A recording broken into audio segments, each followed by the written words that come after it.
Welcome you all to our Discover channel. This is the part 3 of this book. Without any ado, let's get into the book, What is the Reason for Success? Some years ago, I was attending a conference in Washington, D.C. During the lunch break I was eating at a nearby food fair. The area was crowded, so I sat down at the last open table by myself, even though it was a table for 4. A few minutes later, an older gentleman and a younger woman who appeared to be his assistant came along, carrying trays of food and obviously looking for a place to sit. Having lots of room at my table, I immediately arose and invited the older gentleman to join me. He was hesitant, but I insisted.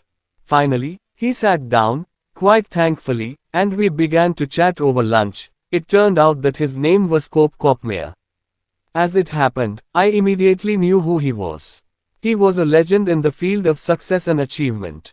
Cope Kopmeyer had written 4 best-selling books, each of which contained 250 success principles that he had derived from more than 50 years of research and study. I had read all 4 books from cover to cover, each more than once. After we had chatted for a while, I asked him the question that many people in this situation would ask: of all the 1000 success principles that you have discovered, which do you think is the most important?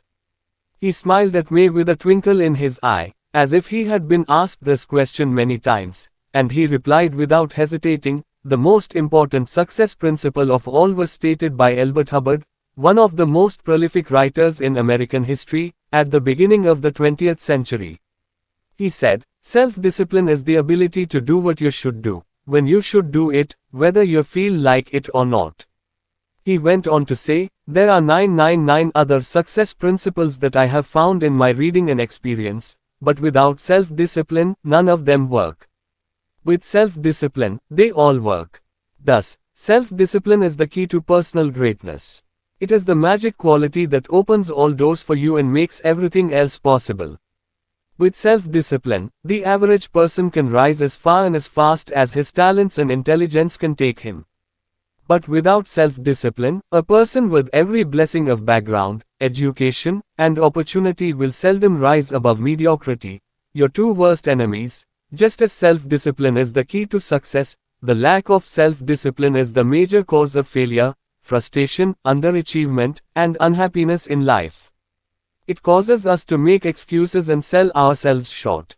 Perhaps the 2 biggest enemies of success, happiness and personal fulfillment, are first the path of least resistance and, second, the expediency factor. The path of least resistance is what causes people to take the easy way in almost every situation.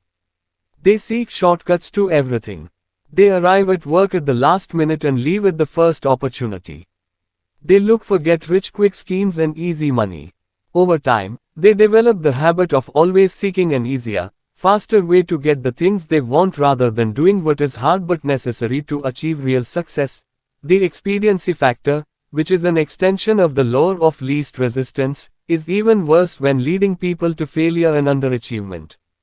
This principle says, people invariably seek the fastest and easiest way to get the things they want, right now, with little or no concern for the long-term consequences of their behaviors. In other words, most people do what is expedient, what is fun and easy rather than what is necessary for success.